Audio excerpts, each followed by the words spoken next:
안녕하세요. 저는 45살을 바라보고 있는 평범한 여자입니다. 어디서도 말하지 못했던 속에 있는 저의 이야기를 풀어보고자 글을 한번 써봐요. 저는 몇 년 전 결혼을 전제로 만나고 있던 한 남자와 관계를 끝내고 혼자서 열심히 살아가고 있습니다. 지금 생각해보면 그 남자는 사기꾼이 맞는 것 같아요.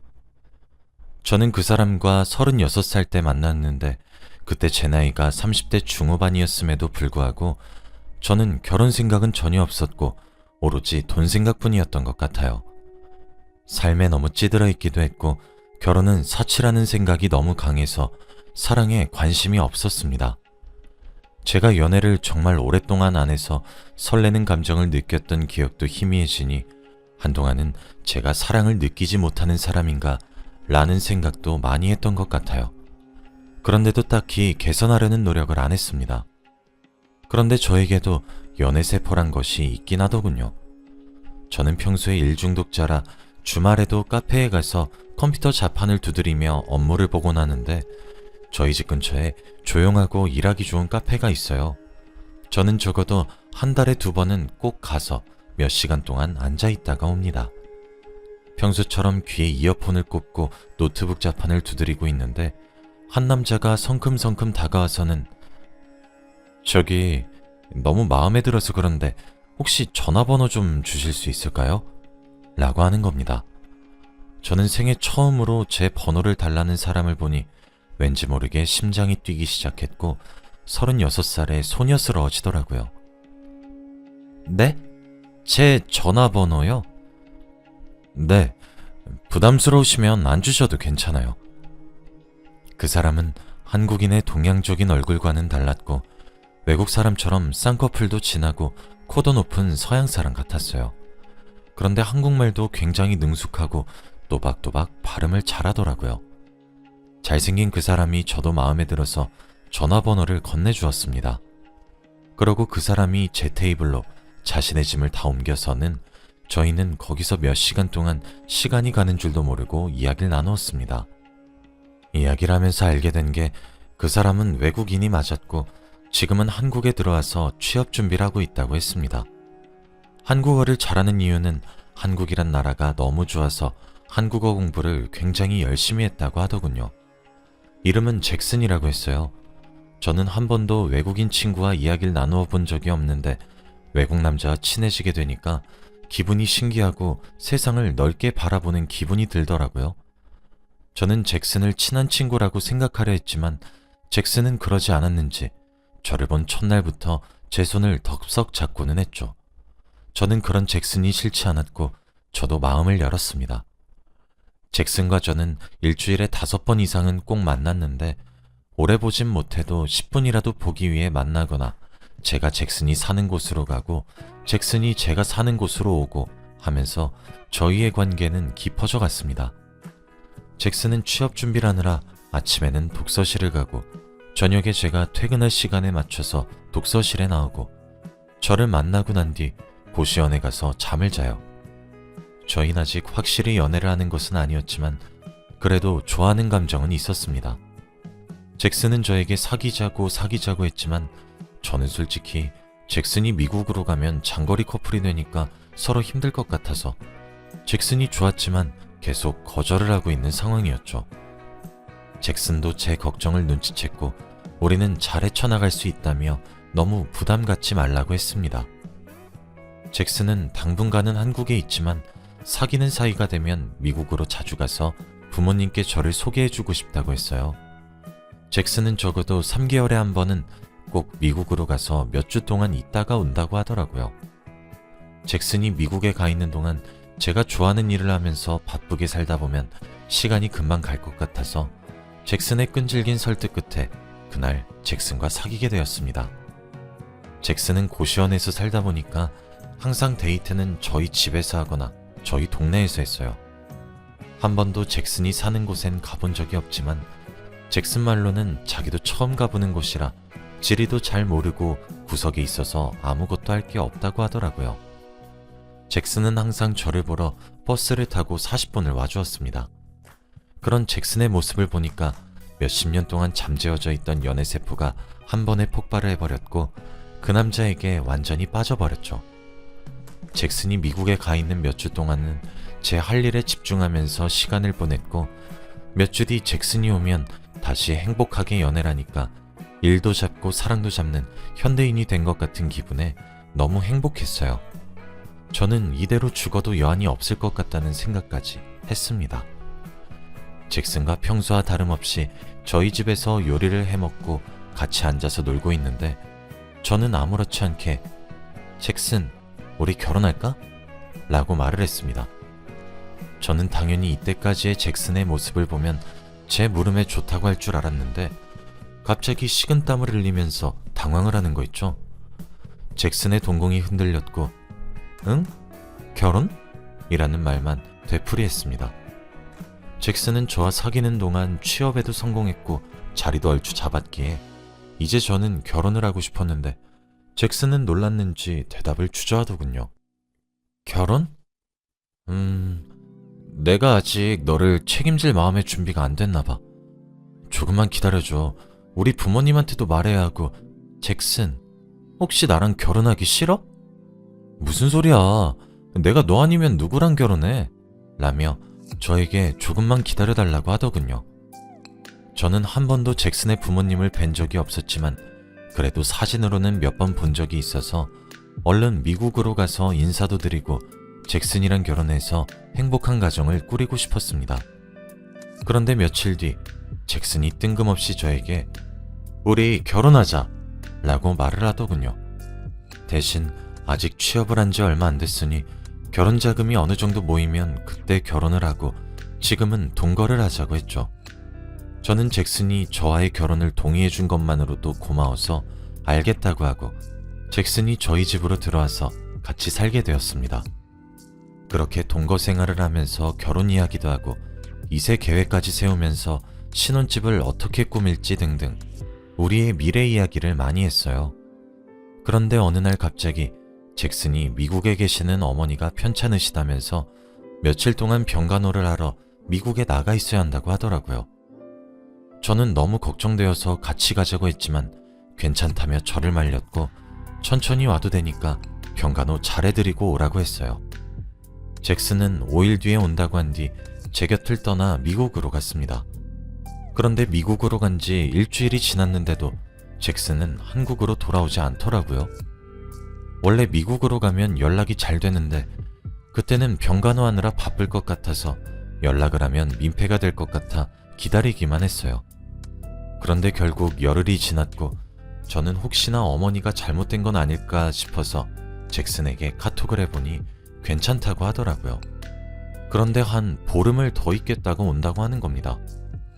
그래서 그러면 내가 월차 내고 미국으로 가겠다고 하니까 극구 말리면서 집안 분위기 안 좋아서 오면 안 될 것 같다고 하더라고요. 저는 어머니가 무슨 병에 걸리셨길래 거의 한 달을 병간호를 해야 하는지 궁금했고 회사 일은 어떻게 하고 미국에 가 있는 건지 싶었죠. 잭슨이 걱정되기도 했지만 일 중독인 제 입장에서는 이를 무책임하게 내팽겨친 잭슨이 조금은 한심하게 보이긴 했어요. 그래도 어머니가 아프다는데 거기다가 화를 낼 수도 없어서 일단 알겠다고 했죠. 그렇게 거의 한 달이 지나서 본 잭슨의 모습은 살이 더 쪄서 포동포동한 모습으로 왔습니다. 병간호를 하고 아픈 어머니를 보면 마음고생하느라 밥도 못 먹었을 것 같아서 진수성찬을 차려놨는데 얼굴을 보니까 뭘 많이 먹었는지 볼살이 가득하더라고요. 그래도 못 먹는 것보단 낫다는 생각에 아무 말 안 했습니다. 저와 잭슨은 다시 일상으로 돌아왔고 결혼 계획도 열심히 세웠어요. 제 생각에는 잭슨이 이 정도 돈을 모았으면 이제 결혼을 진행해도 괜찮을 것 같았는데 계속 나중에 하자고 조금만 기다리라면서 미루더라고요. 그래서 저는 괜찮다며 부족한 돈은 내가 다 메꿀 수 있다고 해도 자기는 남자라 그런 거에 자존심 상한다고 하면서 이상한 말을 하는 거 있죠. 하다못해 제가 그럼 혼인신고라고 해놓고 오자고 하니까 그건 또 싫대요. 결혼식을 올리고 하는 게 자기의 로망이라고 하더군요. 이상한 고집이 있는 잭슨이었습니다. 그래도 저는 잭슨의 말에 토 한 번 달지 않고 잭슨의 말을 따랐고 결혼 전에 그래도 하객들을 모으려면 친구들을 봐야 하는데 잭슨한테 한국에서 사귄 친구들을 알려달라고 했죠. 저와 잭슨은 오래 사귄 편이라 제가 SNS에 사진도 많이 올려서 친구들이 저희 커플을 다 알아요. 그런데 저는 잭슨의 주변 사람들을 단 한 명도 모르더라고요. 그래서 소개를 해달라고 해도 자기 친구들은 다 미국에 있고 회사 사람들은 하나도 안 친하다면서 한국에서 제일 처음 알게 된 사람이 저였기 때문에 친구가 없다고 하더라고요. 그래서 저는 가족들만 오셔서 하는 스몰 웨딩을 하기로 했고 자연스럽게 잭슨은 제 친구들과 친해지게 되었습니다. 친구들도 다들 잭슨의 잘생긴 외모와 말솜씨를 좋아했고 저보고 부럽다며 칭찬을 하기 시작했어요. 평생 한 번도 들어보지 못했던 그런 말을 들으니까 너무 기분이 좋았고 제가 나이가 좀 있다 보니 제 주위 친구들은 거의 다 결혼을 했는데 잭슨을 보고는 자기 남편이 왜 이렇게 초라해 보이냐며 외국 남자 만날 걸 이라는 말을 굉장히 많이 했습니다. 저도 잭슨이 자랑스러웠고 얼른 결혼을 해서 2세를 낳고 싶었어요. 그런데 결혼을 얼마 남기지 않고 갑작스럽게 잭슨이 저에게 다가와서 부탁을 하더라고요. 바로 돈을 빌려달라고 했습니다. 그런데 돈의 액수가 조금 컸고 어디에 쓰이는 돈이냐고 물으니 어머니의 병이 악화돼서 당장 병원비가 필요한데 미국은 저희 한국과는 다르게 병원비가 너무 비싸서 급하게 빌려달라고 하더군요. 아직 혼인신고도 안 해서 조금 걱정되긴 했지만 저는 간절하게 저에게 부탁을 하는 잭슨을 보니 마음이 아파왔고 천천히 줘도 되니까 괜찮다는 말을 하면서 잭슨에게 3천만 원을 보냈어요. 저는 태어나서 단 한 번도 미국에 가본 적이 없었기 때문에 미국의 병원비 값에 놀라긴 했지만 그냥 그 나라는 그런가 보다 하면서 넘겼죠. 그래도 잭슨이랑 결혼하면 시어머니가 되실 분인데 이 정도는 할 수 있다고 생각했습니다. 잭슨도 너무 고맙다며 저밖에 없다면서 감사해했고요. 잭슨이 은행으로 가서 미국으로 돈을 보내고 오겠다면서 나갔고 저는 오랜만에 집 청소를 하고 싶어서 집 이곳저곳을 닦고 쓸고 했습니다. 그런데 장롱 안에서 오래된 잭슨의 가방이 나오더라고요. 저와 잭슨이 연애하기 초반에 잭슨이 취업 준비를 하면서 매일 가지고 다니던 가방인데 그 속에는 취업 관련된 책이 너무 많더라고요. 저는 추억이 돋아서 그 책을 열고 잭슨이 공부하는 적을 보면서 옛날 추억을 떠올리고 있었는데 갑자기 한 페이지가 펼쳐졌고 그곳에는 사진 한 장이 꽂혀 있었습니다. 바로 결혼식 사진이었는데요. 날짜는 아주 오래전인 7년 전이었어요. 그런데 잭슨이 거기서 양복을 입고 신랑 자리에 서서 모르는 여자와 하객들과 같이 사진을 찍고 있더군요. 저는 그 사진을 보고 정신이 차려지지 않았고 도저히 이게 무슨 상황인가 싶어서 말이 안 나왔습니다. 그래도 잭슨을 믿어보자고 했고 잭슨의 하객들 사진은 전부 다 한국인이어서 이 사진이 잘못된 거라고 생각했습니다. 그래서 그 사진을 따로 제가 보관하고 나머지 집 청소를 마저 했죠. 그런데도 결혼식 사진은 제 머릿속에서 떠나가지 않았고 저는 잭슨이 집에 오자마자 사진을 내밀면서 이게 뭐냐고 따졌어요. 그런데 잭슨은 자신을 보고 당황을 하면서 이걸 어떻게 찾았냐고 묻더라고요. 처음에는 아니라고 컨셉 사진이라고 하더니 제가 그럼 그 사진관 가보자고 하며 잭슨의 말을 전혀 믿지 않으니까 나중에는 제 앞에서 무릎을 꿇고 인정하는 게 아니겠습니까? 결혼을 했었단 사실을요. 저는 그래도 이혼은 한 줄 알았어요. 그런데 더 놀라운 건 아직 아내가 있고 하다못해 어린 아들까지 있는 가정이 있는 사람이더군요. 저는 한순간에 그 집안을 파탄낸 상간녀가 되고 말았습니다. 하늘이 무너졌고 드디어 잭슨이 저와 결혼과 혼인신고를 미루었던 이유를 알게 된 것이죠. 저는 바로 잭슨의 뺨을 내리쳤고 어떻게 네가 그럴 수 있냐고 울고불고 난리를 쳤어요. 그래도 화가 풀리지 않아서 네 와이프한테 전화해 라고 했습니다. 잭슨은 그것만은 안 된다며 사정사정했지만 그럼 경찰에 신고를 한다고 하니 전화를 하더라고요. 저는 바로 전화를 낚아채고 만나자고 했어요. 잭슨 없이 잭슨의 아내와 단 둘이서 커피숍에서 만났죠. 그래서 저는 1시간에 걸쳐서 저와 잭슨의 관계에 대해서 설명하고 이때까지 있었던 모든 일들을 다 말했어요. 점점 갈수록 잭슨 아내의 얼굴이 어두워지더라고요. 자기도 결혼 7년 차이고 아들이 5살이라고 합니다. 한 번도 바람길을 눈치채지 못했다고 해요. 그런데 정말 놀라운 건 알고 보니까 잭슨은 혼혈인이었고 미국은 단 한 번도 가본 적이 없다고 하더라고요. 어머니가 한국인이고 아버지가 외국인이라고 했죠. 그동안 어머니 병간호를 하러 미국에 간다는 말은 다 거짓말이었고 자기 집에 가서 아들과 아내와 행복하게 놀려고 갔던 것이었습니다. 그리고 잭슨이란 이름은 미국 이름이고 평소에는 한국 이름을 쓴다고 합니다. 한국 이름은 김철민이었습니다. 완전 토종 한국인 이름이죠. 한국말을 잘했던 이유도 알고 보니 한국에서 태어나고 자라서 그런 것이고 영어는 하나도 못한다고 하네요. 도대체 어디서부터 어디까지가 진실일까요? 너무 억울하고 화가 나서 견딜 수 없었습니다. 그리고 고시텔도 다 거짓말이었고 매일 자기 동네에 할 거 없다고 한 것도 다 거짓말이었습니다. 그리고 어머니 수술비에 쓰인 3천만 원은 바로 자기 아들의 병원비였어요. 아들은 태어날 때부터 심장이 약하게 태어나서 수술을 자주 하는데 병원비가 필요해서 저한테 가져간 겁니다. 제 남자친구 아들의 병원비를 제가 대다니요. 저와 그 여자는 한동안 말을 나누지 않았고 서로 생각 정리를 했어요. 그 여자는 아직 아이가 어려서 이혼은 힘들 것 같지만 같이 살지는 않을 것 같다고 했고 저는 김철민을 고소한다고 했습니다. 그 여자도 그게 좋을 것 같다면서 따끔하게 죗값 치르게 해달라고 했고 저는 경찰서로 달려갔어요. 그런데 경찰은 제가 하는 말들을 믿을 수 있는 증거가 없다면서 증거를 가지고 오라고 하더라고요.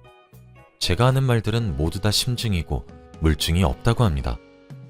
맞는 말이긴 했지만 그 사기꾼을 제 손으로 콩밥을 못 먹이는 게 너무 억울해서 어떻게든 물증을 만들려고 노력을 해봤지만 되지 않았죠. 결국 사기 증거는 찾지 못했고 저에게 빌린 3천만 원으로 신고를 했습니다. 얼마 뒤 김철민 아내의 이름으로 돈이 입금이 되었더군요. 아마 빚을 지고 돈을 갚은 것 같습니다.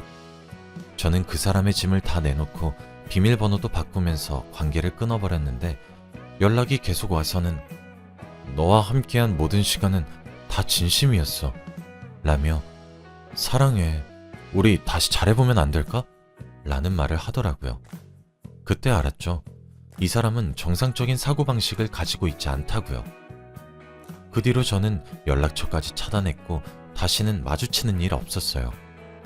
그 남자의 비밀이 이렇게 폭로되니까 친구들한텐 어떻게 말해야 할지 모르겠어서 그냥 단순히 이별했다고만 말했습니다. 지금까지도 친구들은 저에게 이런 사연이 있는 줄 몰라요.